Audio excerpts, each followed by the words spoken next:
Joining me now, Laura Ingraham, the editor-in-chief of LifeZette, host of one of the country's most popular radio programs, The Laura Ingraham Show, also Fox News contributor, great American. Good to have you. Good to see you, Lou. This is quite a night, quite a contest. We have seen so many issues move to the fore by Donald Trump.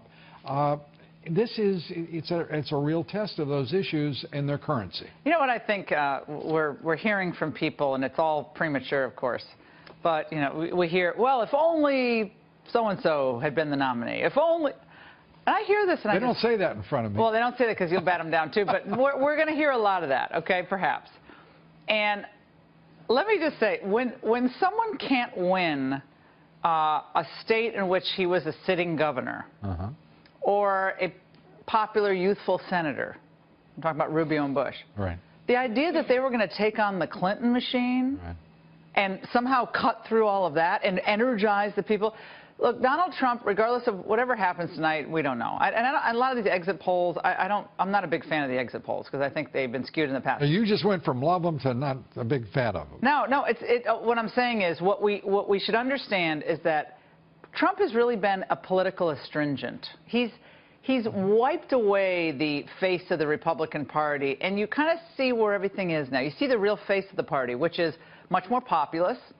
It's populist. It's much more, I think, it's skeptical of bigness, big government, big business, big consultants, big media, and they're back to kind of the basics of what works in the free market and what works in small business, and they're very skeptical of these big institutions. And Trump really, he exposed that, and actually WikiLeaks and so forth did as well, but the Bushes not campaigning with Trump. And think about this. Wouldn't it be nice for Republicans to have a former popular Republican president actually support the nominee? What an idea. That would be a great idea. The only nominee supporting Donald Trump, Senator Bob Dole, the former majority leader. World War II hero. And a real hero. And an amazing man all around. And that just shows so much character, and character is in such deficit. Think about this, and we don't know where these numbers are going to go in Florida, but let's say they hold. I can barely stay up with them minute. Again, they're changing. It's very close. But think about if Marco Rubio and Jeb Bush had taken their Hispanic, the Latino roots and understanding of Jeb Bush's fluent in Spanish and went down and campaigned with Trump in Little Havana.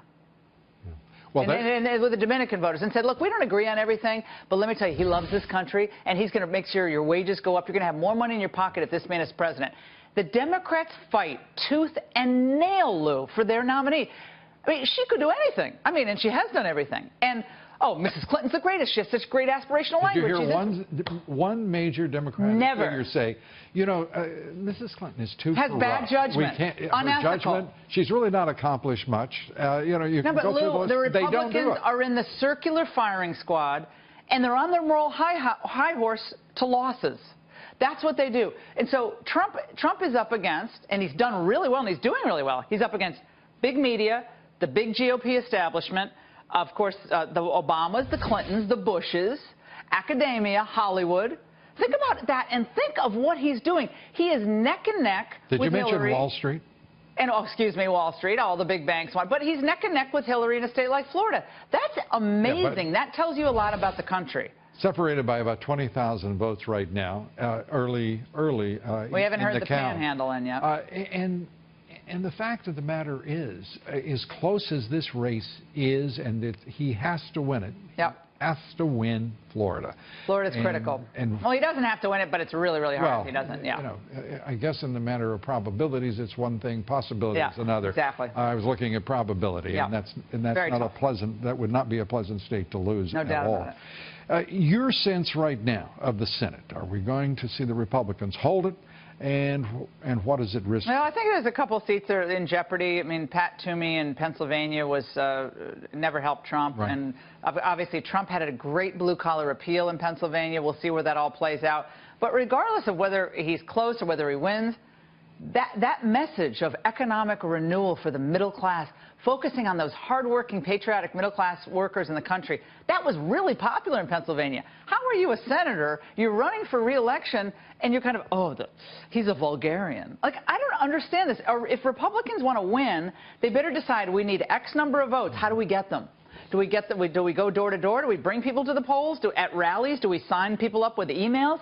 I mean, this is the kind of stuff you do when you want to win, and that's for the Trump people, that's for the senators, that's for all of it. But I think a party is not a party unless it represents the will of the people who vote. And we had a lot of Republicans who are these, high and mighty Republicans like Kasich, Jeb Bush. Rubio was saying, I'm going to vote for Trump, but he didn't even want to mention his name. Toomey, Ayotte, McCain, Lindsey Graham voted for McMuffin or Right. McMullen. Sorry, I keep saying McMuffin. I don't know why I do that. It's satisfactory. But you know what I'm saying. He, by the way, collapsed in the state of Utah. Oh, that's a shock. We're going to see what's shock. happening. That's Bill Kristol's But camp. that was a Mitt Romney. That was like a hot poker in the eye of Trump, because everybody has to get, put their personal feelings aside. This is about America. This is about the court. Hillary Clinton with unchecked power, being able to pick all the judges, all the prosecutors, all the agency heads. Do you think that where we're headed here,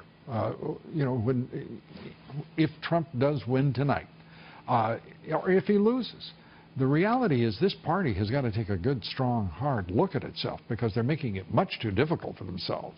Right. Well, instead, Lou, what they're doing already is the votes aren't even counted, and you hear the Bushies out there tonight. The Bushies are making, see, if we only did amnesty. I'm like, oh my gosh. Your push for immigration amnesty is what created Donald Trump. Right. Do they not? They don't get that?